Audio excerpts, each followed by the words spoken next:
Wyoming Territory, September 1887. Just before the first snow, the sky cracked open like a warning.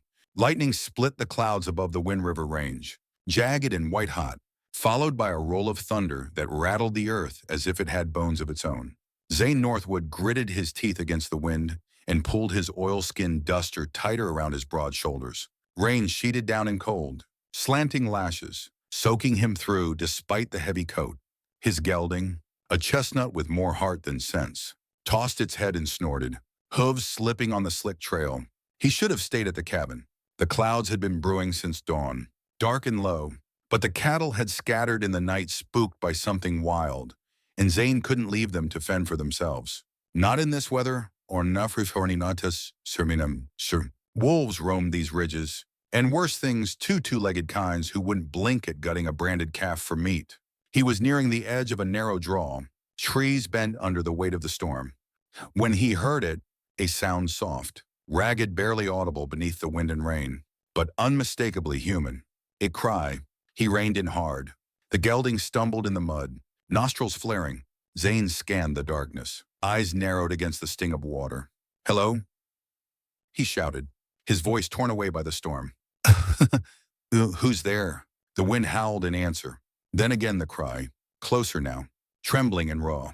He urged the horse off the trail, toward a low slope littered with fallen pines. A flash of lightning lit up the world in harsh silver, and in that instant he saw her, a figure slumped beside a half-uprooted tree, Sina Salsamasun soaked through, her dress clinging like second skin. A bonnet sagged over her tangled hair, plastered to her face. She didn't move. Zane dismounted fast, boots sinking into the mud. The rain poured harder, as if the heavens were furious. He knelt beside her. "Mesfamari before you in my mayim," he said, loud but calm. She flinched and looked up, eyes wide and wild, half blinded by rain and fear. "Don't touch me." "Acree, Larry," she said, voice barely above a whisper, but she was shivering violently. Her lips nearly blue. "I'm not going to hurt you," Zane replied, steady and low, "but you'll freeze if you stay out here." She didn't respond. Zane pulled off his duster, heavy with rain, and wrapped it around her shoulders. "You're coming with me," he said. Then Nere Mir Sawan, without waiting for permission. He lifted her. She weighed almost nothing. A ghost of a woman, bones and rain and sorrow. The gelding skittered nervously as Zane hoisted her up and swung into the saddle behind her. She didn't resist, didn't even speak, just pressed herself into his chest like she was trying to disappear. The trail was treacherous in the storm, but his cabin wasn't far, half a mile up the ridge, sheltered by a stand of pines. He rode slow, one hand gripping the reins, the other holding her tight. The wind screamed through the trees. Thunder cracked. She didn't make a sound. They reached the cabin just as the worst of the storm hit. Zane kicked the door open and carried her inside. The scent of wet wood and cold air followed them. He set her gently on the cot near the hearth and moved quickly to light the lantern. The golden glow flickered to life, throwing warm light against the log walls. "Fire first," he muttered. Kneeling at the hearth, his fingers worked fast, striking flint, coaxing flame. Behind him, she sat motionless, the coat heavy on her shoulders, eyes wide and glassy. Then her voice, "Surid din forin adikoman," barely audible. "I didn't know where else to go." Zane turned slightly. Her skin was pale, lips tinged with blue. "You don't have to explain," he said. "Let's get you warm."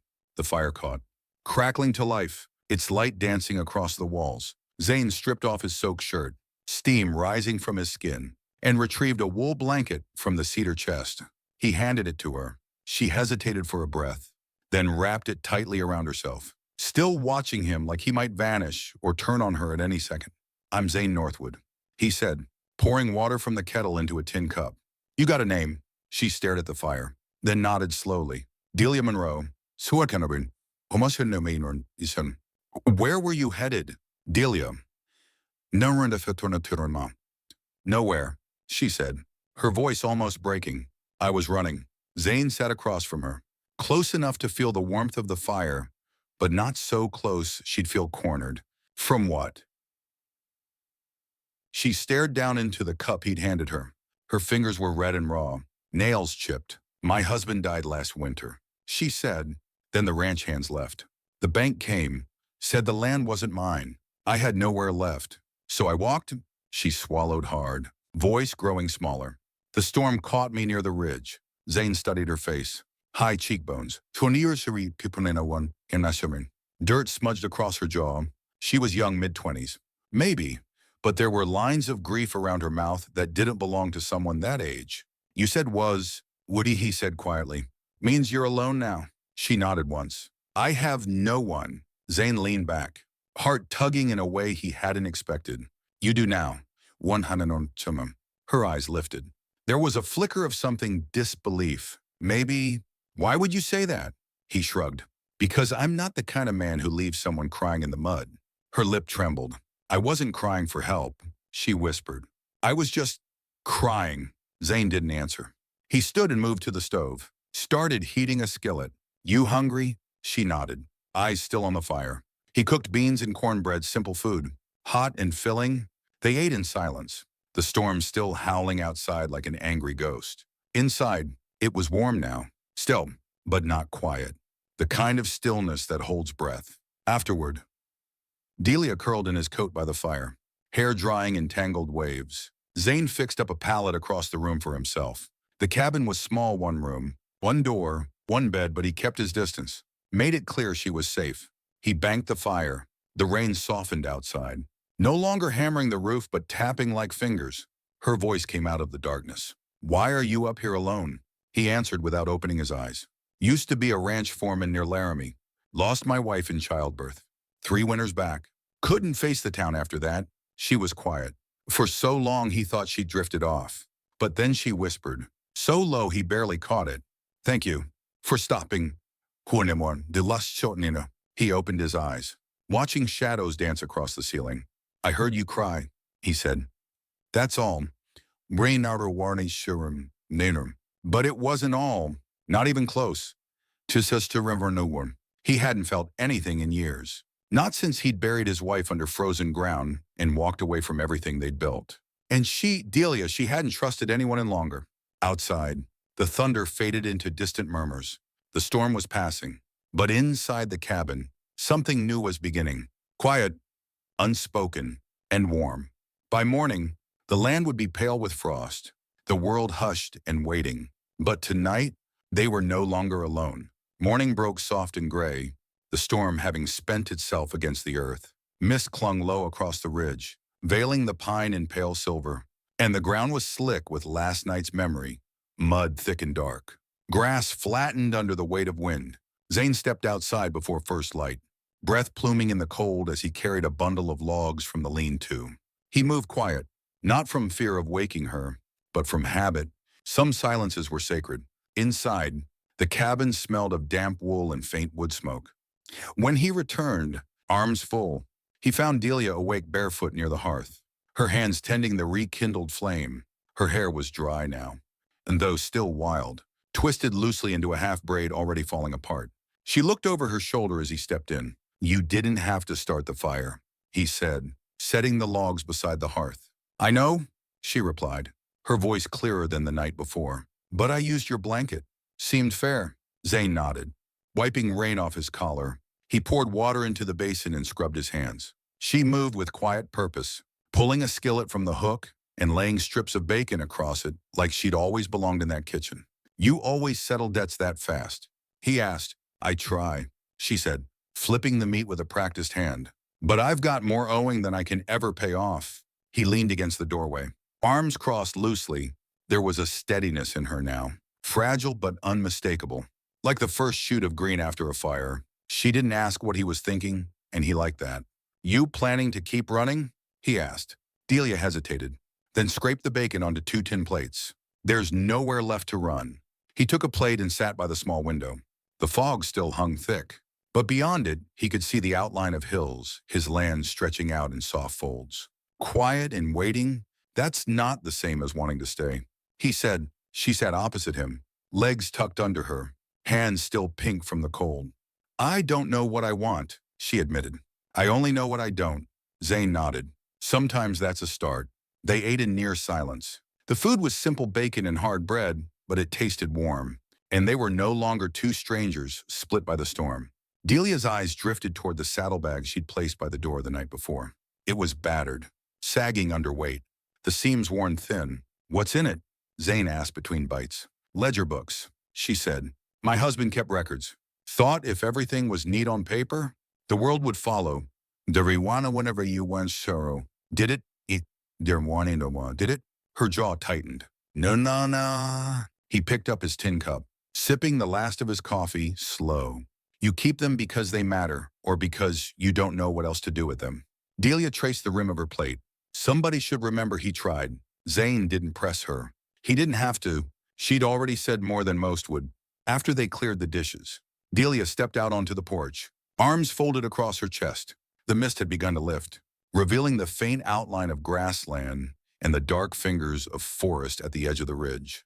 Zane joined her, slipping into a dry shirt. "I've got fences down," he said.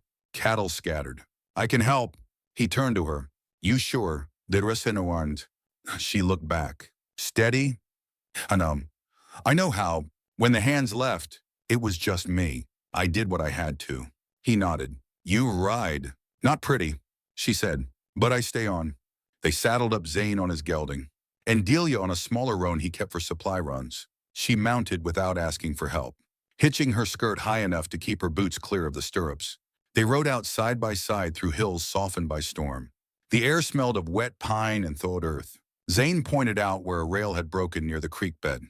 Delia dismounted before he did, lifting the post without complaint while he steadied the crossbeam. She didn't shy from the weight or the mud. She worked as if labor was her only constant. When a calf bawled from somewhere deeper in the trees, she paused, turning her head just so, her eyes narrowing. "There's more over that ridge," she said. "How do you know?" She mounted again. "I just do." They followed the sound and coaxed 3 calves back through the gate by mid-afternoon. Zane watched her brush the wet hair from her face with the back of her hand. Dirt streaked her cheek. Her eyes were bright with something close to purpose. "You're not afraid of the work," he said. "I was born to it," she replied. "People think women can't run land, but we do it all the time. Just not loud enough to be noticed." Zane gave a soft chuckle. "You're being noticed now." She turned her face to him, the shadow of a smile crossing her lips. "You don't ask questions like most men. Maybe I'm not like most men." She didn't answer, but she didn't look away. They returned as the sun dipped behind the hills, casting amber across the valley. Back at the cabin, Delia unsaddled her horse with care, hung the bridle where it belonged, and entered the cabin without hesitation. No questions, no flinching. She took down her braid and combed it out by the window. The fire was already lit, low and steady. Zane poured water into the kettle and looked over his shoulder. "You planning to sleep inside again tonight?" Delia didn't turn. "Unless you'd rather I didn't." He stepped closer, just enough for her to hear the change in his voice. "I'd rather you did." She turned slowly. Her eyes met his. "Then I will." Outside, the wind had picked up again, but this time it didn't howl. It hummed through the trees like a song remembered. A lullaby of a place not quite safe, but less dangerous than the road behind. Inside, they didn't speak again that night, but the silence wasn't empty now. It was filling. Zane laid out his pallet as before. Delia curled on the cot with the wool blanket pulled to her chin. The storm had passed, but what remained in its wake was quieter, heavier, disarrayment, and somehow warmer. Zane stared at the ceiling for a long time before sleep found him. The faint glow of the fire danced on the log beams. He could still hear her breathing across the room, steady, alive. And for the first time in years, he didn't feel the hollow ache of loss pressing against his ribs. He felt something else. Not peace, not yet. But maybe the first ember of it. The storm had passed, but its breath still lingered over the Wind River Ridge. Morning unfurled in muted silvers and grays, mist hanging low like a memory refusing to lift.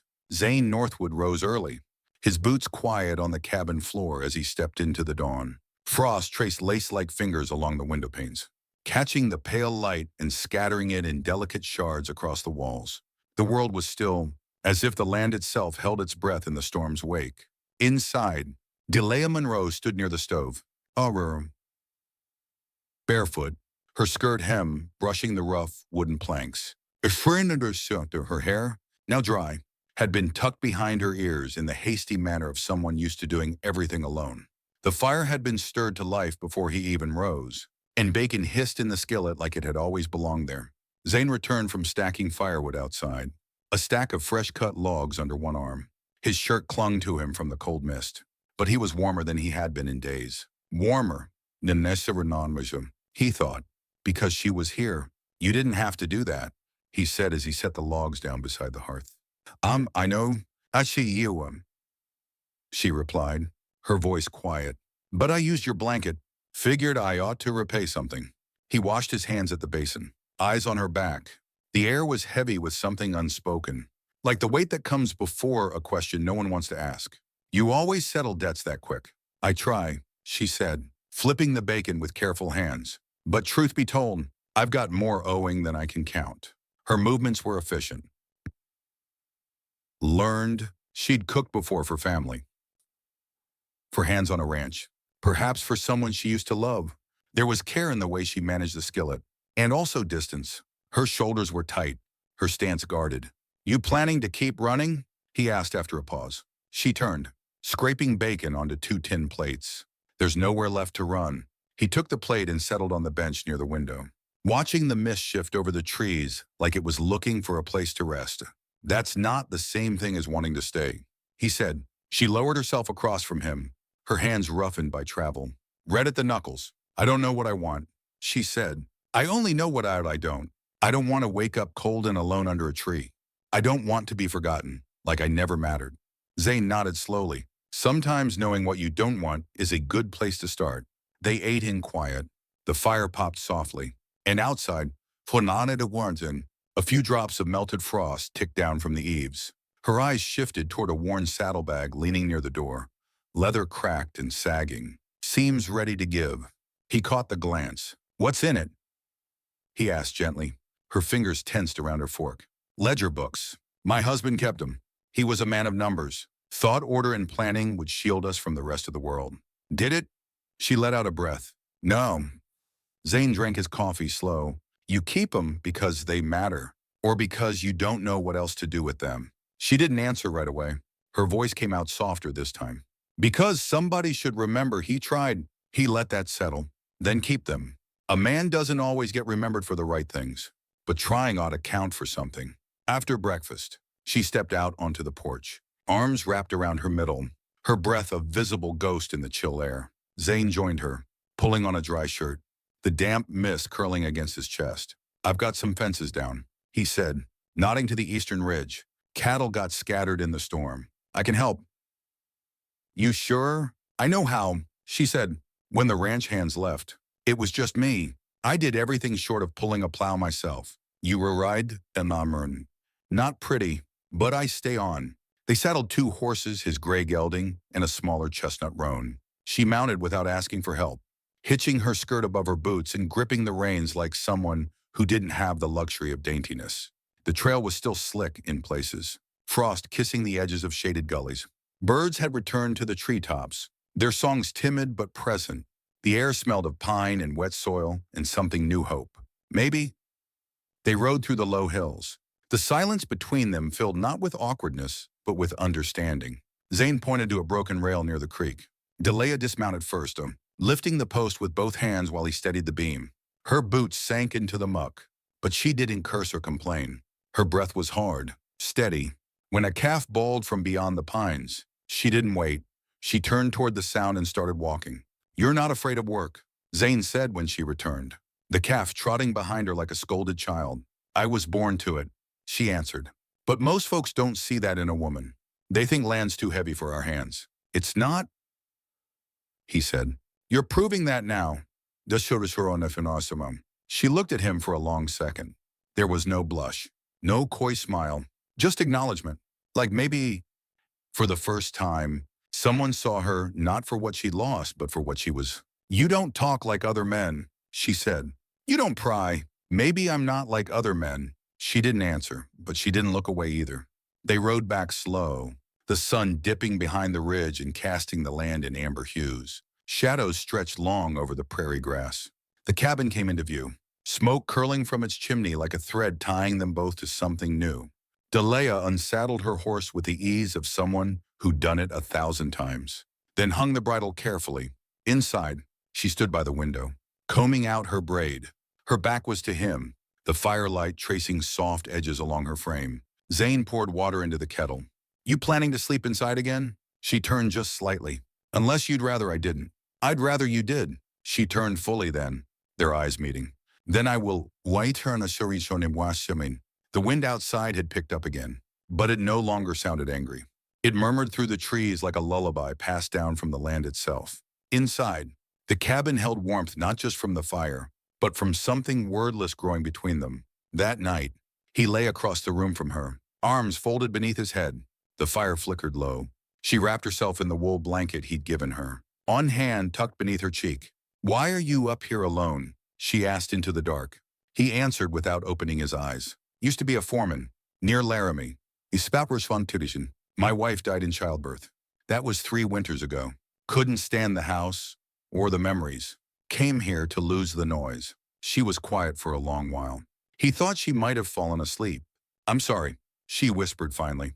He nodded. "Me too." Another long silence. "Thank you," she said. "For stopping?" He opened his eyes, stared up at the rafters. "I heard you cry," he said. "That's all." It came. But it wasn't all, not by a long shot. And in the space between them, something began, not loud, not fast, but real, something like a beginning. The next morning, clouds rolled low over the horizon like a herd reluctant to leave. The air was sharp, whispering of snow yet to come. Zane Northwood stood at the edge of the porch, mug in hand, watching the breath of his horses curl in the cold as they waited near the fence.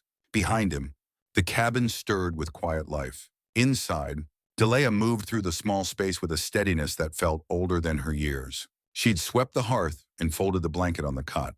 Her braid was neat again, her skirt pinned up to keep from trailing through the ash. She no longer flinched at every creak in the floorboards. Something had shifted between her and the land, between her and Zane. But peace on the frontier was always borrowed, never bought outright. As they sat down to breakfast, cornbread from the night before, warmed in a skillet and spread with a touch of syrup, Zane's gelding let out a shrill, unfamiliar whinny. Both of them paused. Outside, hooves approached at a trot, then slowed. Zane stood and reached for the rifle mounted above the door. "Stay here," he said, voice calm but firm. Delia's spine straightened, but she nodded. Clutching her cup tighter, a single rider emerged from the mist. A man, tall and broad, in a black coat slick with melting frost. He didn't dismount, just tipped his hat and waited. Zane stepped down from the porch, rifle low but ready. "Morning, Surntimon," he called. The man's voice came slow and clipped. "Name's Cyrus Greaves. I'm foreman over the Blue Hollow spread. You'd be Zane Northwood." Zane gave a small nod. "I might be." The man's eyes flicked toward the cabin, sharp as a hawk's. "Ersetster is there, sir. Heard you had a guest. Woman, Tushursenyan, come from the south. Been asking around in Riverton for work." She lit out sudden. Zane said nothing. Just let the silence stretch. "She carrying any documents?" Greaves asked. Dirty deeds. Ledgers? Pintoran, that sort of thing. "What's it to you?" Greaves smiled, but it didn't reach his eyes. "Boss man's got interest in some properties out that way. Monroe Place. Mostly. Wasn't settled right, paperwork-wise. Land might revert to claim. Far as the bank's concerned." Zane didn't move. "She ain't got anything belongs to you." "You sure?" "You ain't where you are." Zane tilted his head. "I'm real sure." For a moment, neither man spoke. Then Greaves gave a little nod, pulled his reins, and turned back toward the trail. "Tell her, isin on a one, on Tunnor," he called over his shoulder, "that what's owed always comes due." When the hoofbeats faded, Zane returned to the porch. Delia was already standing in the doorway, arms crossed. "I know that name," she said. "Cyrus Greaves, Winhamewar. He came by the ranch just after my husband passed. Said he worked with the land office. Talked like he was doing me a favor. Said they'd hold the debt until spring. But then he brought men. Took the cattle, burned the grain. Said I had 30 days to vacate." Zane looked past her, jaw tight. He didn't mention that part. "He never does." She stepped down onto the porch, her boots scraping against the wood. "If he's looking for the ledger books, it means they never got the full records. They must have thought I left them behind when I fled." "Did you beat you what Sean?" Zane asked. She shook her head. "No. They're in that saddlebag. They've got everything deeds. Was her shuri, Chibuan. Banknotes. Even my husband's will. It proves I was the rightful heir, but I couldn't read half of it. But Dufferin didn't matter. They came anyway. Zane looked toward the trail, already vanishing into the mist again. Greaves doesn't make threats unless he plans to follow through. I know.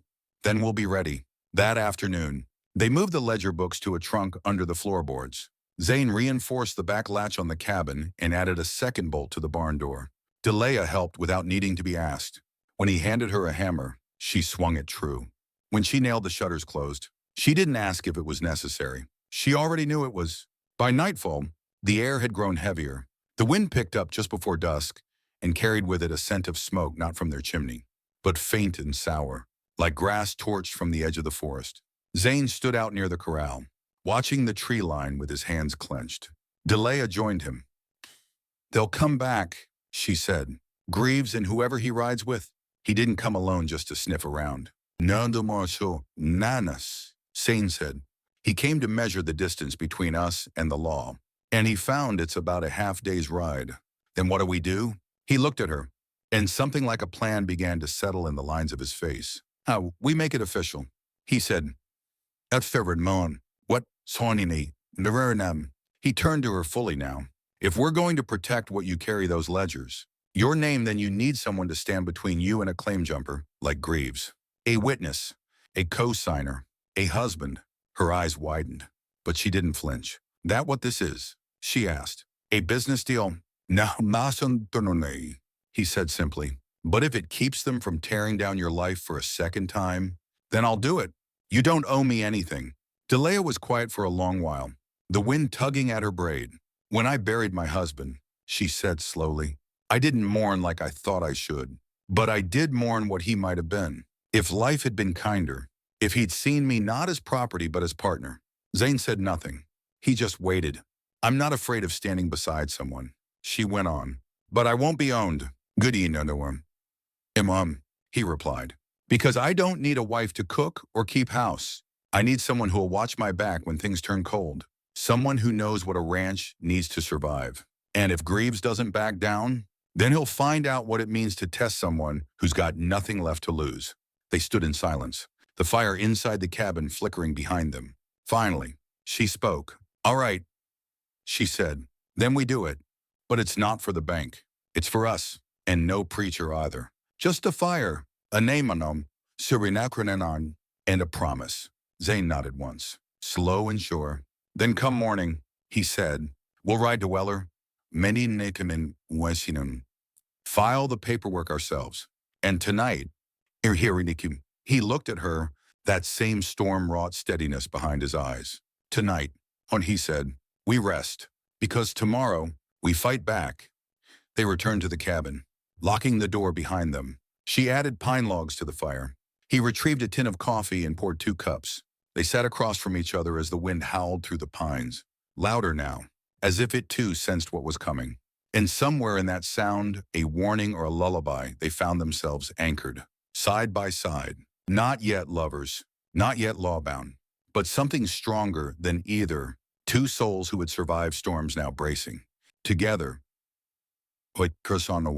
for another, the morning came with a sharpness in the air that felt like a warning. Frost rimmed the porch railings and clung to the grass in silver lace. Zane stood on the front step with a cup of coffee steaming in his hands, watching the slow rise of sunlight over the hills. The ridge was still cloaked in mist, but below, the valley was waking. Somewhere in the distance, a hawk called Durdaduan, surrounding behind him. The cabin stirred. He heard the soft creak of the floorboards and the quiet rustle of cloth. Delia stepped into view, wrapped in a wool shawl, her hair loose but combed. She carried herself differently now, still cautious, but less like someone braced for collapse. You didn't sleep, she said gently, joining him at the door. He shook his head. Didn't need much. They stood in silence for a spell, just listening to the wind, to the waking woods, to the quiet they now shared like a pact. Delia sipped from her own tin cup. The man from town Caldwell, he came by yesterday while you were out. Some of your in me, she said, eyes fixed on the distance. Zane stiffened. What did he want? To remind me the land's still disputed, that there's a legal claim filed under my dead husband's name. Said a bank up north might contest it if I try to build. Zane's jaw clenched. He dealt with Caldwell before a man too clever by half and twice as crooked. You tell him you weren't alone anymore. She looked up at him. I told him to speak with my husband. Zane turned, surprised. I figured, she continued. It might be time we gave him a reason not to come knocking again. Zane lowered his coffee, the breath catching in his chest. You saying you want to marry? I'm saying we already work the land together, sleep under the same roof, and the law don't recognize almost or kind of when it comes to property rights or protections. You want this just for safety? He asked. Delia held his gaze.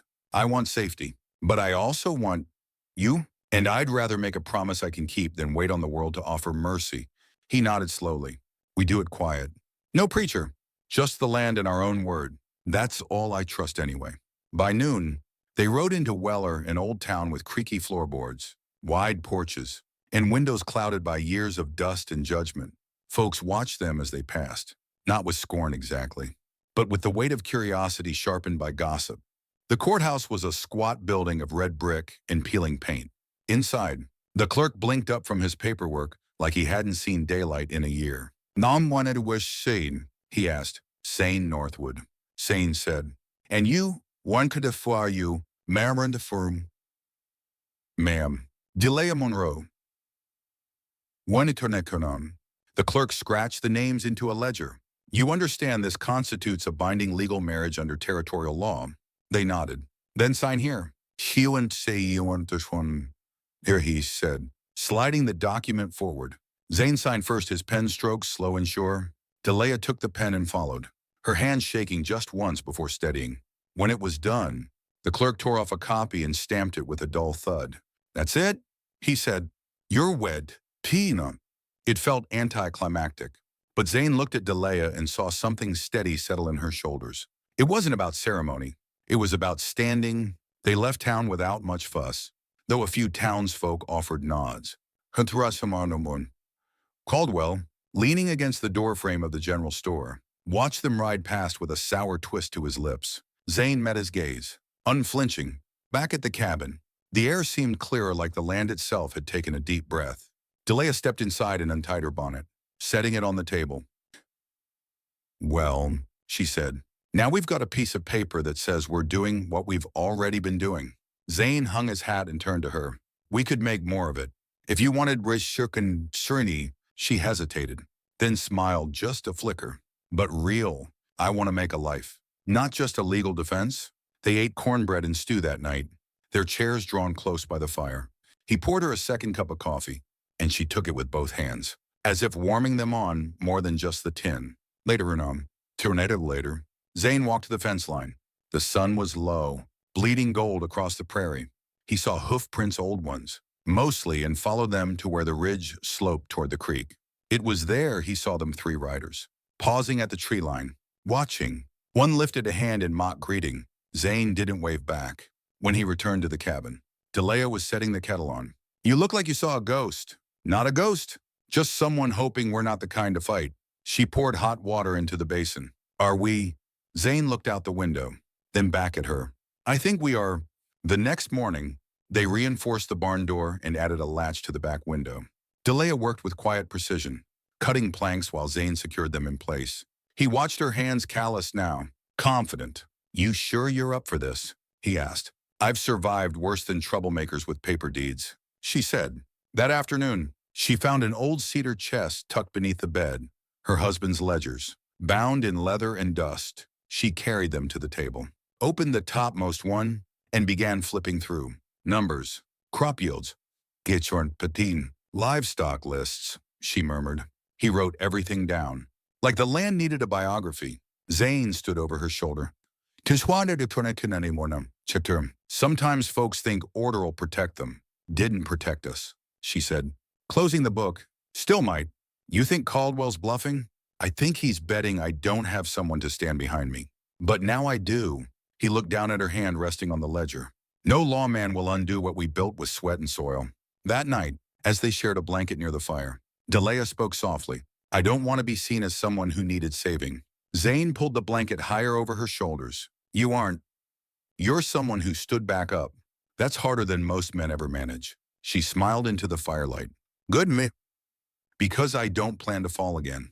By week's end, they'd rebuilt the western fence, mended the porch rail, and cleared a patch for early corn. Spring still lingered in the wind, but the earth had softened. Seeds would take root. Late one evening, Zane came in with a splinter in his palm. Delia sat him down, poured boiled water into a bowl, and tweezed it out with careful fingers. You get yourself hurt every week. I'll need more clean rags, she teased. I'm just giving you reasons to stay, he said. She paused, eyes on his, I already married you, Zane Northwood. You don't need to bleed to keep me here. I know, he said, but I'll bleed if I must. She kissed the bandage when she was done softly, like sealing a promise. In the days that followed, they worked in a rhythm that felt older than either of them, like the land had known all along that they would end up here, together, making something that would last. And though the threat of Caldwell and his kind still loomed like a shadow on the ridge, it didn't change the simple truth that held them.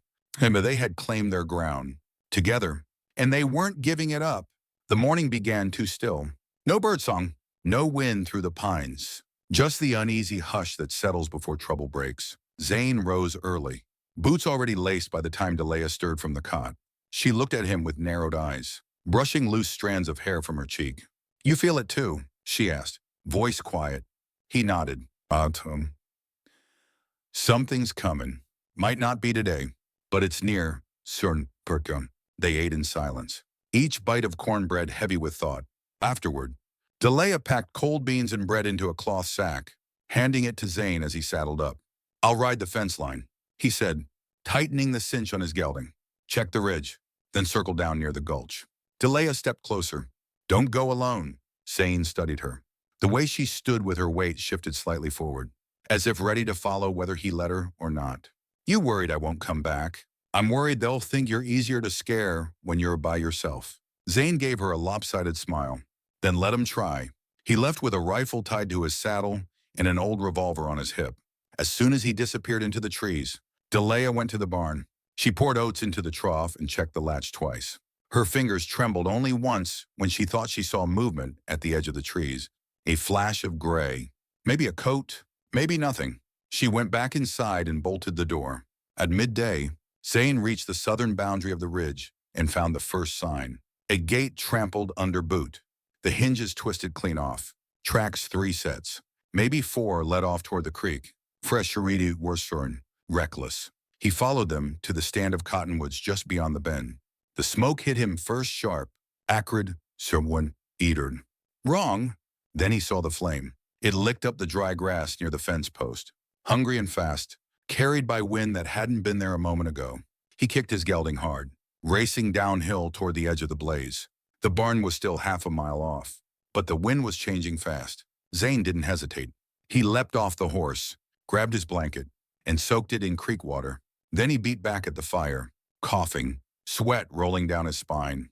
The flames snarled and spat, angry to be denied. After what felt like hours but was likely only minutes, the fire began to yield. He stomped out the last of it with the heel of his boot. The ground beneath still hot. Whoever said it hadn't meant to destroy the ranch, not yet.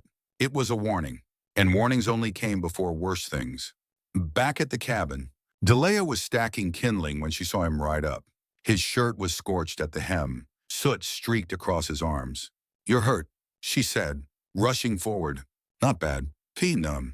He worm. He coughed. They started a blaze near the fence.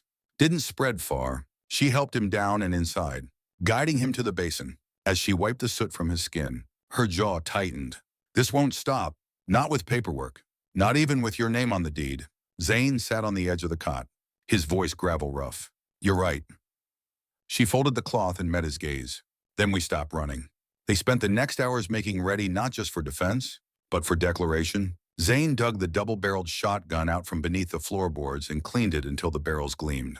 Delia pulled her husband's old ledgers down and selected one with a cracked leather spine. What's that for? Zane asked. Pre-subration, trust-pronouncing, every transaction, every payment, every head of cattle. I'm done letting them act like I don't belong just because I'm not loud about it. The following morning, they rode into Weller again, this time not as a couple hiding beneath silence, but as a pair with purpose, at the sheriff's office. Zane laid the scorched piece of fencing across the desk. Found this near the southern border. Fire almost got loose. Sheriff Brogan raised a bushy brow. You saying someone said it? I'm saying it didn't light itself. Delia stepped forward and dropped the ledger beside it. This shows every purchase tied to the land. Names on Bishra Shiberwash. Dates, Warnash. Signatures. You look close. You'll find proof that the sale Caldwell's claiming was never finalized. Brogan thumbed through the pages. I'll need a data cross-check it. You have one, Delia said, as they turned to leave. Caldwell himself sauntered in, boots too polished for the mud outside. Well, he said, smiling like a rattler. Thought I smelled desperation. Zane turned. Slow, you want to call it desperation? Fine.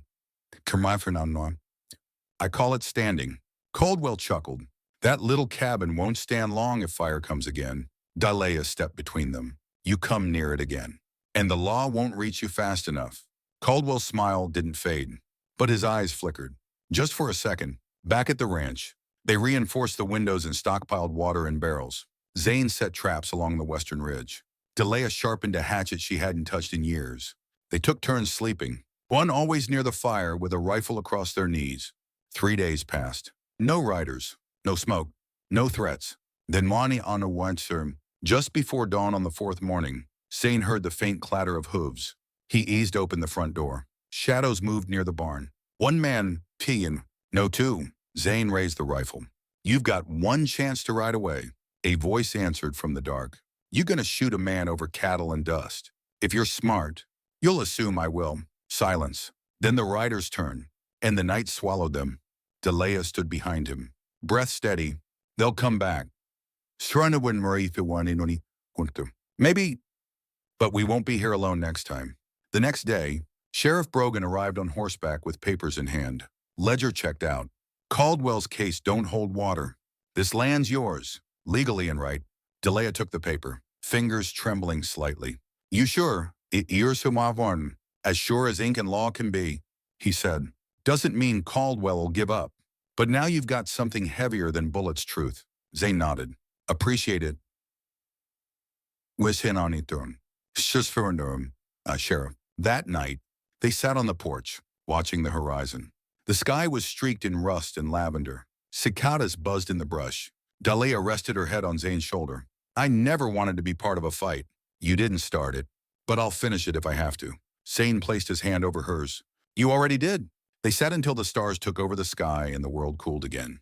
No more smoke, no more fear, only stillness and the knowledge that when it came time to fight for what mattered, they'd done it side by side. And won. The days that followed the sheriff's ruling settled around the cabin like a hush after thunder. The land, once trembling with tension, now stood calm. But calm, or naramandam, Zane knew, wasn't the same as peace. It was something earned, built moment by moment like a stone wall solid. Quiet, necessary.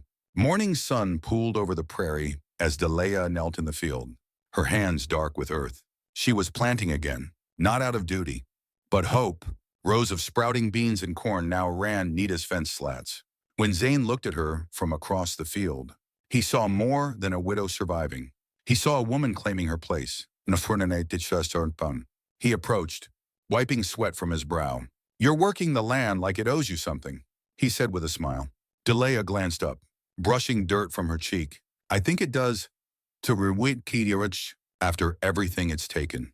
It can stand to give back a little. He crouched beside her. Looks like you've coaxed it into listening. She nudged a seed into the soil, then covered it gently. Not with force. Just as steadiness. Land remembers who tends it and who scars it. Zane looked out at the hills. That true for people too. Delia met his eyes, soft but unflinching. Only if they let it be. He didn't reply. Instead, he reached for her hand, pressing his fingers over hers, still warm from the dirt. In silence, they finished the row together.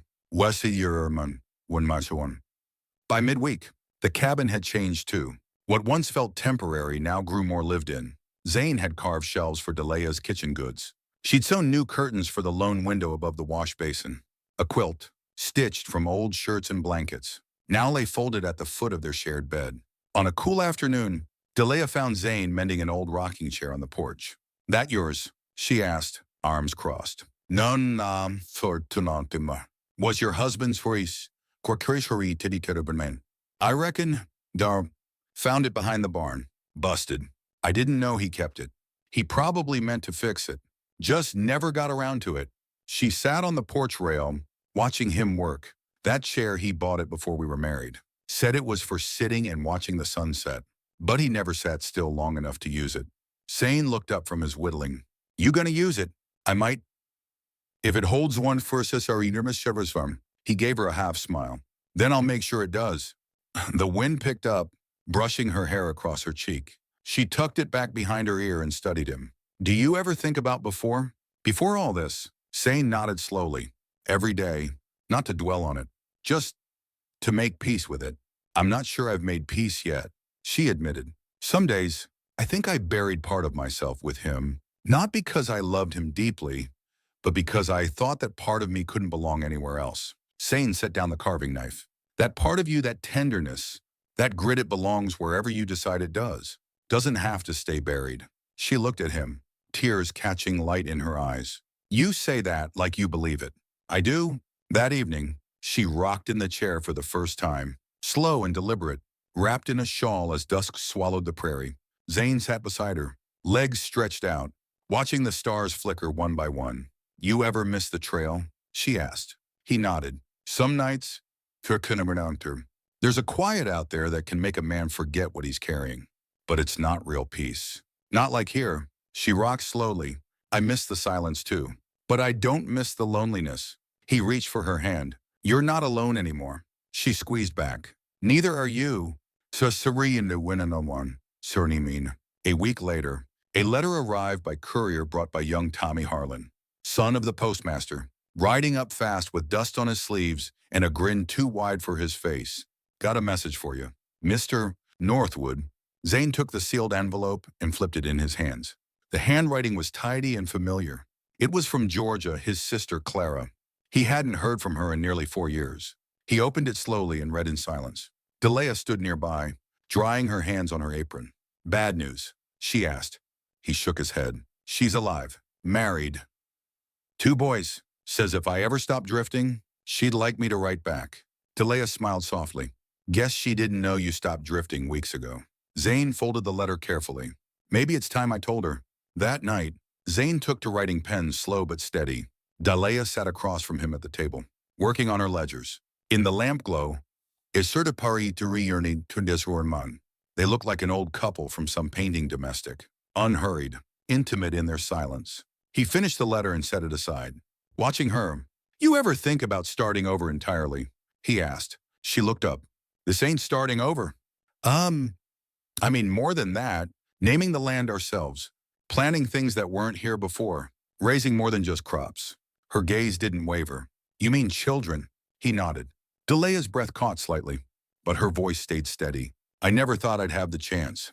Never felt safe enough to dream it. You're safe now. As safe as I can make you.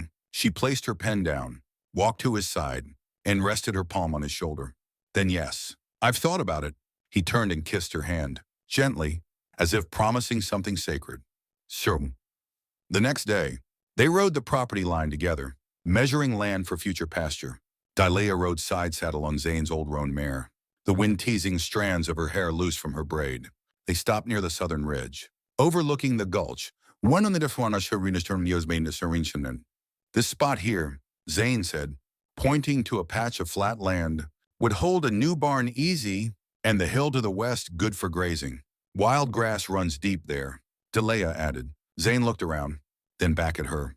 And that little grove of aspen down near the creek? I was thinking maybe that's where we build a house. Delia blinked. Not just keep fixing the cabin. No, build something new. Ours. Together, so we're off for newer and Panermon. From the first nail to the last beam, she dismounted and walked into the clearing, spinning slowly in the golden light. It had faced the sunrise. Catch the morning light through those trees. Zane smiled. Heart full, exactly what I was thinking. They stood in silence, wind rustling through the aspen, carrying the scent of damp bark and the faint perfume of distant wildflowers. Delia turned to him. I want to plant a cherry tree, she said suddenly. Zane blinked. A cherry tree. My mother used to say it was a sign of roots that wherever a cherry tree bloomed, someone had chosen to stay. I want that here. Zane nodded. Then we'll find one. They rode back, hearts lighter. And when night came, they didn't speak of past ghosts or dangers on the ridge. Instead, they spoke of floorboards, window panes, gardens, and names for things not yet born. They dreamt aloud. 2101 Stewart. A few days later, the cherry sapling arrived. Delia had ordered it from a nursery catalog, sent weeks earlier without Zane knowing. It was thin, fragile looking, packed in straw and burlap. Zane lifted it like a newborn, reverent and amazed. You really did it, he said. She beamed. Figured it's time we started acting like we meant to stay. They planted it together at the edge of the grove, where the new house would rise. Zane dug the hole while Delia watered the roots and tied the trunk with twine. When it stood straight, they both took a step back. It's small, she said. So were we. Once so were any him. He levered where you wanting, Zane replied. And just like that, see you when. Something shifted. They didn't just live on the land anymore. They belonged to it. Later that night, as a soft rain began to fall, Zane lit the hearth, and Delia curled beside him under the quilt. The rocking chair creaked nearby, empty for the first time in days. You ever afraid? She asked. He thought for a moment. Only of losing what I never thought I'd have. She looked up at him. You won't reharm. I'll fight like hell not to. She placed a kiss at the base of his neck, and he closed his eyes. The fire snapped softly. Rain ticked against the windows. And beyond the walls of their little cabin, the cherry sapling bent under the weight of the weather, but did not break. Just like them, the cherry tree bloomed sooner than they expected. It stood slender and shy among the aspens, its branches trembling beneath early pink blossoms. Delia ran her fingers gently along a bloom one morning, as if afraid to bruise it. Looks like it survived the winter better than I did, she murmured. Half smiling, Zane stepped up behind her, slipping an arm around her waist.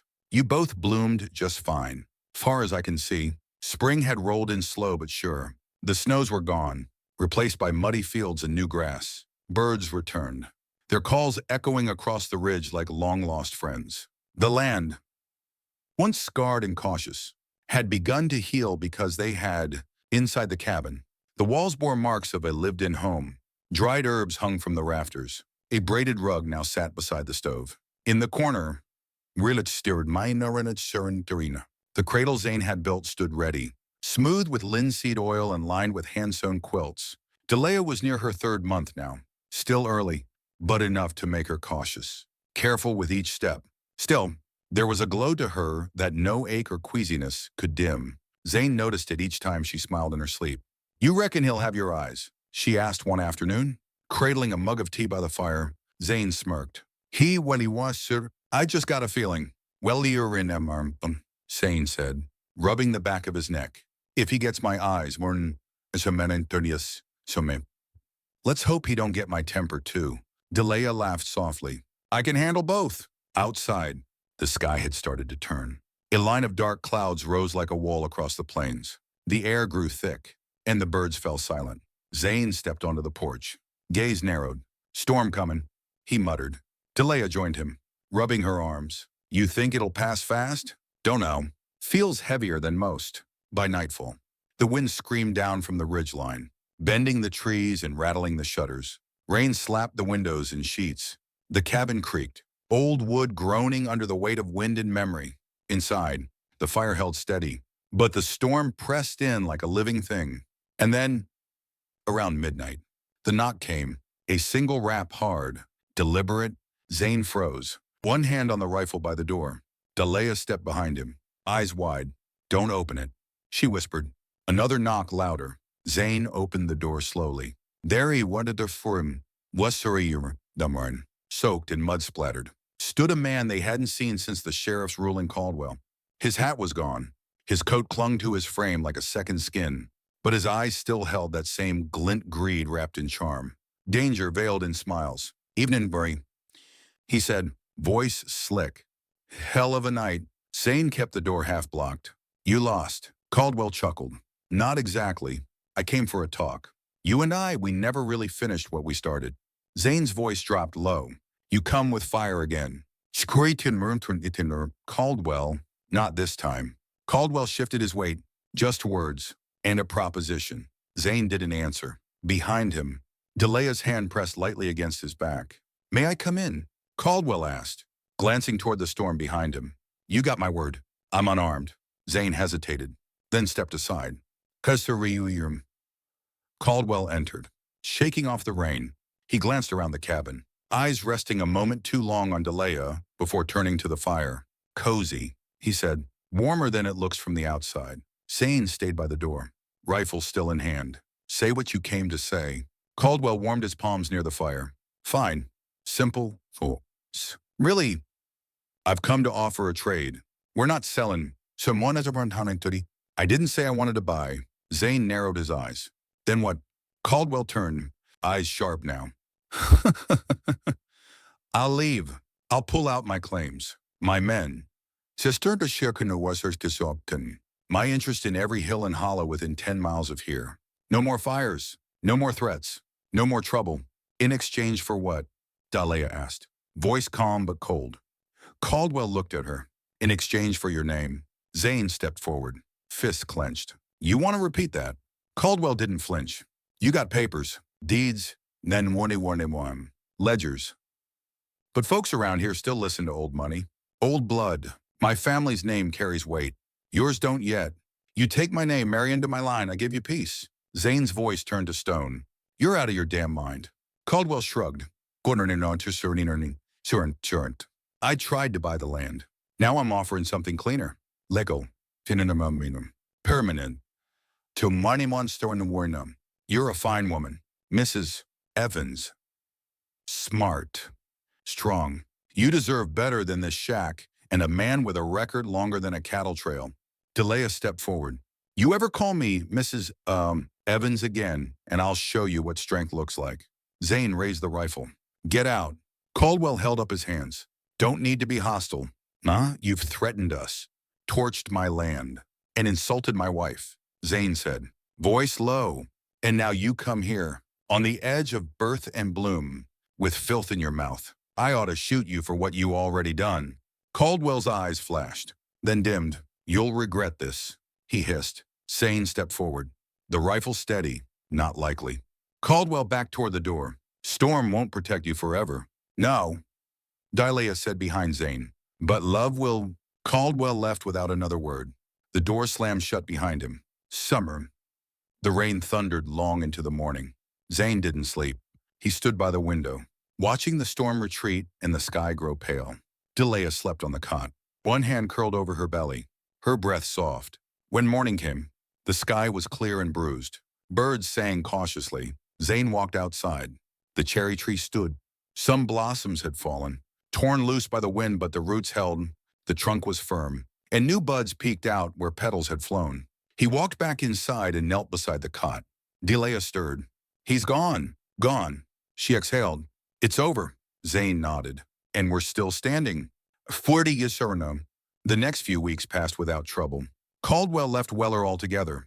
Word was, sold off what little claim he had and vanished south. Folks started showing up again, neighbors, traders, even old friends from town. One Sunday, the preacher from Weller came up to bless the land.